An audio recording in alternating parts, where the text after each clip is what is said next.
What is up, chat? Today we are reacting to Michael Jordan versus every top 75 player.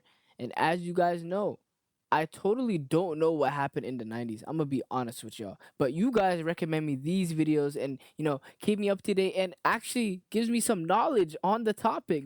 As you guys know, I'm Gen Z, I'm Gen Z. But if you guys are new to the channel, make sure to like, comment, subscribe, and let's get straight into the video. Michael Jordan has faced 34 of the NBA's top 75 players who were selected at the 75th anniversary in 2022. Okay. That is nearly half of the players on that list. I went through every single one of those matchups in the regular season and the playoffs. What I found will blow your mind. What was his record? You guys do know that I'm a LeBron fan. So, hearing about these topics, the GOAT of you guys' generation, it's crazy, bro. Against each player? Which players did he dominate? Which ones got the best of Jordan? Yes. And which player did Michael never beat in the NBA? Tune in to find out these answers and more. I'm excited. Let's go.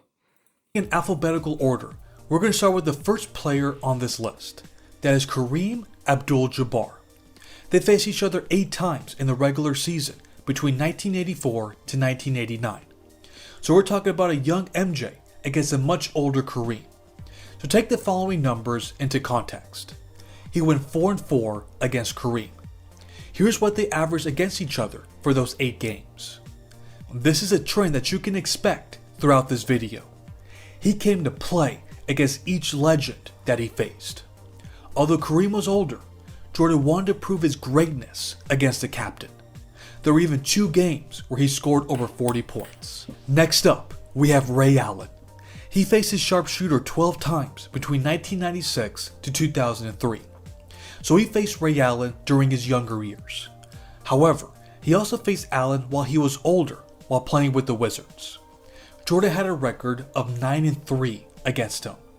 Hey, was Ray Allen guarding him that whole time though? Here's what they averaged against each other for those 12 games. This one wasn't very close. There was only one time when Allen outscored the 10-time scoring champion. There were 2 times when Michael scored over 40 points. The next player is Charles Barkley.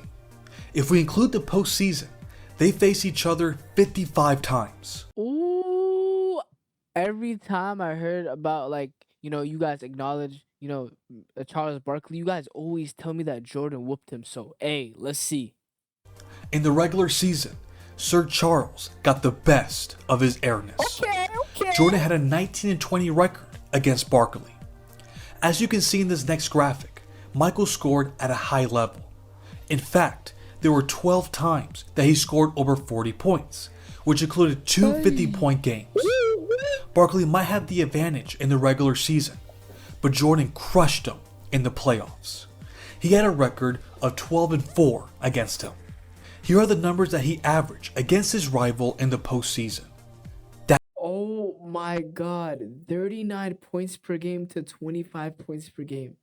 Is that even fair? That's right, he nearly averaged 40 points per game. That included a 55-point performance in Game 4 of the 1993 finals. We move on to Larry Bird. In the regular season, they faced each other 28 times. Jordan had a record of 11-17 against him. If we look at the numbers, Sheesh. You guys are about to go in the comments and say Larry is the GOAT. Hey, he been whooping Jordan, I'm not gonna lie. Jordan gets the edge in the individual battle. He has had some iconic performances at the expense of this legend. In the regular season, there were 6 times when he scored over 40 points, which includes 2 50-point games. But in the playoffs, Jordan never beat Bird and the Celtics. He went 0-6 against them. This wasn't because he underperformed. In fact, is this Jordan's biggest weakness? Guys, is this Jordan's biggest weakness? he averaged nearly 40 points a game. That includes scoring the most points in NBA playoff history. In 1986, he scored 63 points in Game 2. Yet the Bulls still lost that game. That gives us an idea of the discrepancy in talent that the Bulls had compared to Boston during the 80s. The next player is the closest thing that we've ever seen to Michael Jordan, and that's Kobe Bryant. They faced each other 8 times. Half of those games came during his time with the Bulls, and the other half with the Wizards. As far as bragging rights, Kobe gets to say he has beaten them more times. Jordan has a record of 3-5 against his little brother. That is crazy, guys. Yo, let me know if you guys want me to react to Kobe. I generally do want to react to Kobe, but I don't know if you guys would like that, though. Let me know down below. Their numbers were almost identical, which doesn't surprise me one bit. Michael's greatest performance came in their classic 1998 matchup, scoring 36 points on 55% shooting. But Kobe had the last laugh in their final matchup together. He had 55 points on 52% shooting. The next player was Jordan's biggest rival from the shooting guard position in the 90s. That's Clyde Drexler. They faced each other 23 times in the regular season and playoffs. Michael has a 10-7 record against Drexler. If we look at the numbers, MJ dominated his rival. That's 11 more points per game. There were 5 times that he scored over 40 points, which includes 2 50-point games. In the playoffs, the difference between the two players was even more apparent. This was their average in the 1992 finals, and MJ proved that he was a superior player on the biggest stage. We move on to the greatest power forward in NBA history, Tim Duncan. They faced each other twice during Duncan's rookie season, and then 3 times when Michael was with the Wizards. Jordan has a 3-2 record against him. However, the numbers indicate that he had a hard time scoring efficiently. This can be said about every team that faced the Spurs during this time. In their very first meeting, Bro, I know that the Spurs had David Robinson and Tim Duncan. Were they like a dominant team back in the day? I'm genuinely curious. Let me know down below. Michael made 2 straight clutch shots. That includes a buzzer beater to force the first overtime. But that was about as exciting as it got when these two legends met. This next player was the one MJ was linked to the most throughout his career. That was Julius Erving. They faced each other 8 times between 1984 to 1987. We're talking about a young Michael against a much older version of Erving. For those 3 seasons, the Sixers got the best of the Bulls. Jordan had a record of 2-6 against them. From an individual aspect, the numbers show that Jordan was much more explosive during that stage of his career. He beats them in nearly every single category. Dr. J scored 30 points once against him, while Michael had 2 40-point games. This next player was Jordan's biggest Eastern Conference rival during the 90s, Patrick Ewing. Although many would agree with that statement, the numbers show that it wasn't much of a competition. I'ma predict it. Jordan completely obliterated Patrick Ewing. Cause that's what I think. Had a 30-13 record against him. Then if we look at the numbers, we see that he averaged 10 more points in their head-to-head matchups. There were 9 times when he scored over 40 points, which includes 3 50-point games. In the playoffs, Jordan had a 19-8 record against Patrick.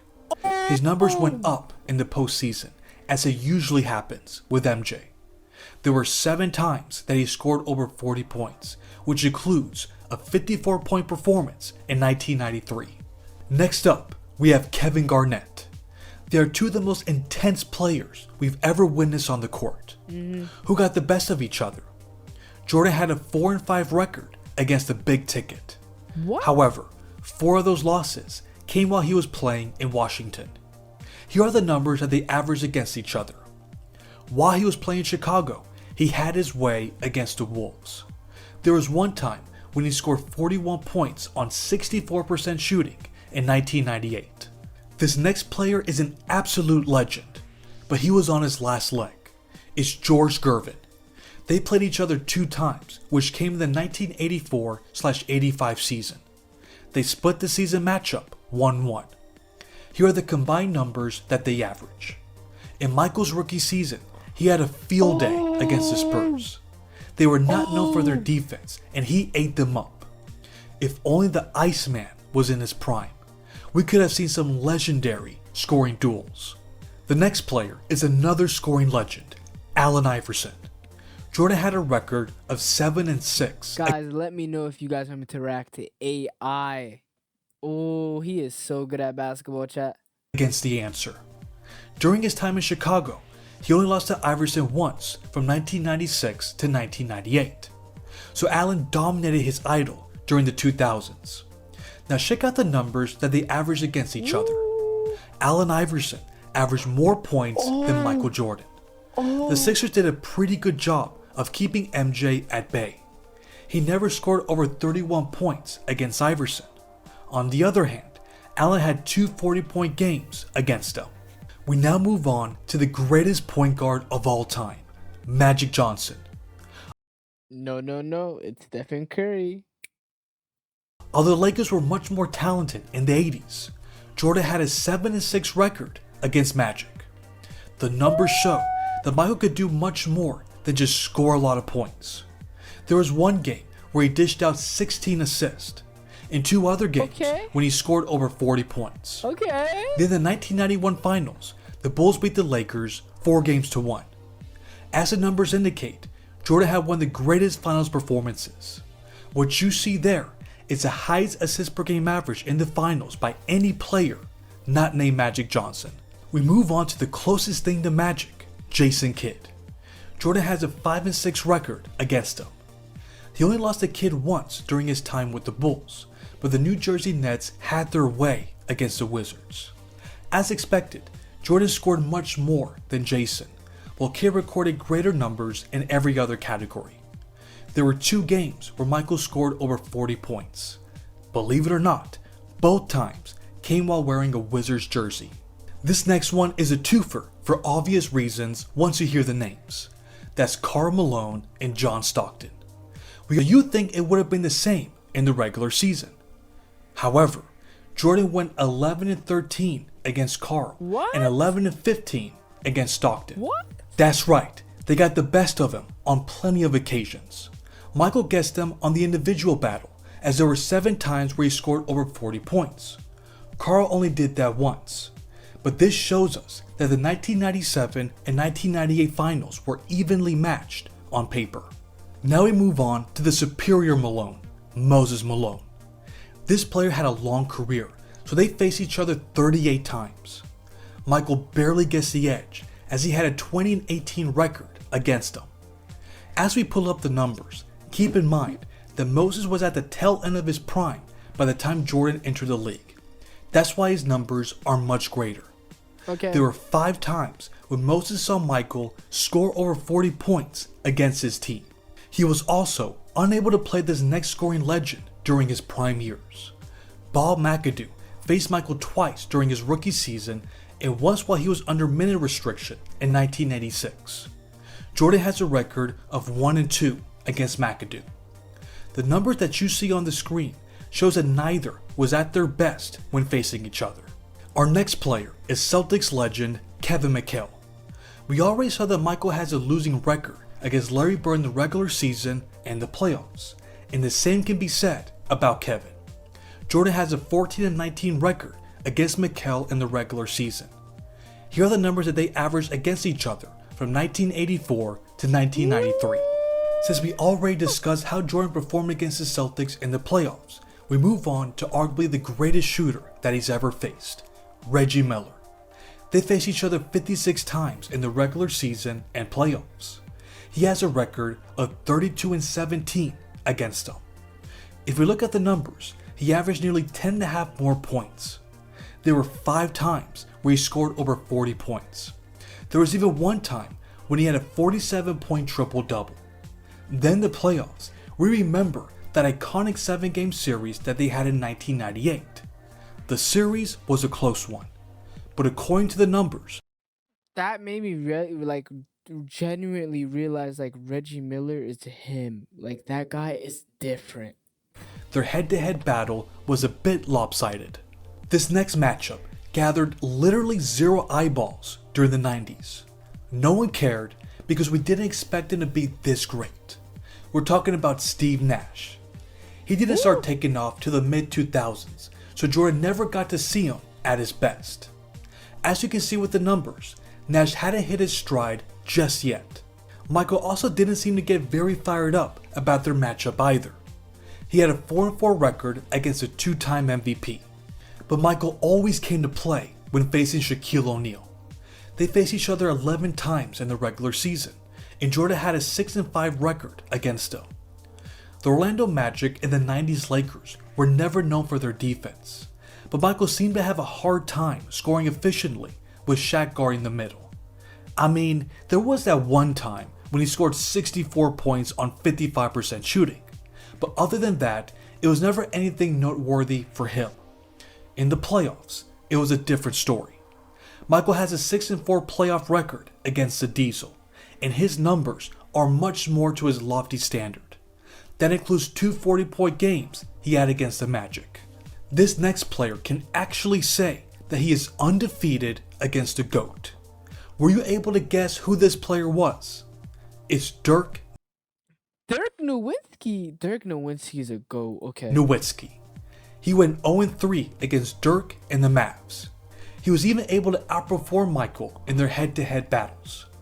But it's important to note that this came after Jordan's second retirement. So Dirk never played against Michael when he was playing in Chicago. That one probably shouldn't hold that much weight, but this next matchup is a very interesting one. We have the second best player of the 90s, Hakeem Olajuwon. Michael has a 10-3. Hakeem was the second best in the 90s? Really? Wow. Let me know if you guys want me to react to Hakeem Olajuwon also. 13 record against him. The Rockets gave the Bulls all sorts of problems with Hakeem down the middle. If you look at their numbers, Jordan outperformed him in the scoring department. He scored over 40 points 4 times against him, while Hakeem scored over 30 3 times. But Hakeem did most of his damage on the defensive end. That's what made their hypothetical finals matchup so enticing. Their history indicates that it would have been a competitive series. Next up, we have Robert Parrish. I don't think he was the kind of player that Jordan stayed up for before games, but he was always someone that you needed to watch out for. Michael knows this very well. Parrish was drafted before Larry Bird and Kevin McHale, yet he played longer than them, so it's worth diving into the numbers. Michael went 22-20 against him. As expected, he crushed him in the numbers department. Although he never beat the Celtics in the playoff game, he did defeat Parrish in 1995 when he was with the Hornets. He was like 50 years old during this time, but still. He went 3-7 against him in the postseason. The next player is Gary Payton. How did he perform against one of the greatest perimeter defenders of all time? He went 10-5 against him. The numbers aren't as close as you would think it would be. Jordan averaged nearly 15 more points. People overhype Gary Payton, or they say he's like decently nice. Can you guys let me know how good Gary Payton was back in the day? I genuinely don't know. Points per game. There were 2 games where he scored over 40 points. He even recorded his career high of 18 rebounds in 1997. They faced each other once in the playoffs, which was the 1996 finals. The Bulls won the series 4-2. Here are the averages that they recorded in that series. Next up, we have Paul Pierce. He was drafted in 1998, so he never faced Michael in Chicago. So surely, he got the best of the old man. That is where you are wrong. Jordan has a 4-2 record against him. He also averaged the same number of points as the youngin while being more efficient. Pierce had to learn the hard way. You reach, I teach. I hate to bring up bad memories for this next player, but poor Scottie Pippen had the misfortune of playing with the selfish Michael Jordan for years. But due to the grace of God, he got out of that horrible situation in 1999. So he ended up playing against his former teammate once. In 2002, the Blazers beat the Wizards by 19 points. They each scored 14 points. I guess this proves that Michael Jordan could never win without Scottie Pippen. The next player is David Robinson. This was the second best center of the 90s behind Hakeem Olajuwon. Did Jordan perform any better against him? Well, it was a tie. He went 7-7 against the Admiral. The numbers say that Jordan did his thing on the scoring end, but he wasn't his normal efficient self. There were 2 times where he scored over 40 points, while Davis scored over 30 3 times. But just like Hakeem, most of his damage came on the defensive end. This was something that made the Bulls struggle during their 90s reign. We move on to another former teammate of his, Dennis Rodman. He played Michael a total of 49 times if we include the playoffs. The Worm has some bragging rights. Jordan went 16-21 against him in the regular season, and 10-12 It's because of the bad boys. It's all because of the bad boys. And we reacted to the bad boys on my channel. You guys can check that out. in the playoffs. As you all know, Dennis was all about grabbing rebounds and playing defense like his life depended on it. So the numbers favored Jordan by a lot. But you always felt the presence of Rodman, and that's what gave his team the advantage in many instances. We move on to Michael Jordan's most hated rival, Isaiah Thomas. It seems like they're still competing to this day, and Isaiah has plenty to brag about. Jordan has a 19-24 record against him. In the playoffs, Again, it's because of the bad boys. as we saw for Dennis Rodman, he has a 10-12 record. The Pistons were the stronger team during the 80s, but Jordan hasn't beat in their individual battles. He averaged 10.6 more points than Isaiah in the regular season. He had one 60-point game, one 59-point game, and 6 other 40-point performances. The difference in their numbers is even larger in the playoffs. He averaged 11.1 more points. That includes 3 40-point games. Basketball historians say that the Jordan rules that the Pistons implemented contain Michael's scoring outburst. But with Isaiah's 40% field goal average, it seems like the Bulls bothered Isaiah even more so. For this next player, I would like to pay my respects to Bill Walton. By the time Jordan arrived in the league, Walton was nowhere near the player he once was, but he was still an impactful I absolutely don't know anything about Bill Walton. I'll be completely honest. Was he insane? Let me know. Let me know down below. player. It's not worth diving into the numbers, but Jordan went 2-2 against this legendary player. We move on to the most exciting player on this list, Dominique Wilkins. Which high-flying player gets the crown here? It's Michael Jordan. He has a 27-18 record against him. But one thing about Dominique is that he never backed down against Jordan. The numbers are very close to each other. Out of the 45 times that they face each other, he nearly averaged over 30 points per game. In the 1986-87 season, he scored 57 points against the Bulls. But later in the year, Jordan scored 61 points. They only faced each other once in the playoffs, which was in the 1993 first-round series. Even at Dominique's advanced age, he held his own. It was a commendable effort despite the Bulls sweeping the Hawks. The last player on the list is James Worthy. Although Michael has a winning record against Magic Johnson, Worthy gets the edge here. Michael has a 6-9 record against him. From an individual standpoint, it's no surprise that Jordan dominated him in each category. We remember how he performed in the 1991 finals, but here are the numbers that James recorded for that series as well. So what was Jordan's overall record against all the top 75 players that he faced? It's 382-366. He had a winning record against the best of the best. Which player did he dominate the most? That was Patrick Ewing. He had an overall record of 49-21 against him. Which player dominated MJ the most? That was Larry Bird. He had an overall record of 11 and We can't escape Larry Bird, guys. It's Larry Bird genuinely the GOAT. Is Larry Bird. I might have to just accept it, man. Like, come on. 23. Which player did he average the most points against while playing a minimum of 5 games? It was Clyde Drexler. He averaged 34.5 points per game. Which player averaged the most points against Michael? It's a tie between Allen Iverson and Dominique Wilkins. They both averaged 29.8 points per game. What about in the playoffs? Jordan dominated Charles Barkley the most. He averaged 39.3 points per game in 16 playoff games. But I would say Larry Bird performed the best against Michael in the postseason. He averaged 27.2 points on 53% shooting, 9 rebounds, and 8.5 assists per game in 6 playoff games. Well, that concludes this video, but now it's time for you all to weigh in. Were you surprised by some of the results? How would you defend some of the losing records that Jordan had? Let me know in the comments. Thanks for watching. Chat, I'll be completely honest with y'all. I wasn't expecting a lot of that. I didn't think Jordan was dominating. Like, my fault. I didn't think Jordan was going that crazy on everyone, bro. 75, top 75 players, and he's doing that type of stuff.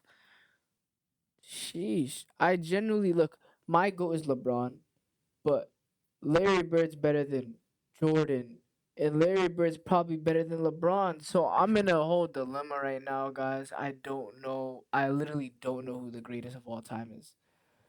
Let me know your opinions down below. But make sure to like, comment, subscribe, and tune into the Twitch. We're always live. But I'll catch y'all next time. Yes, sir.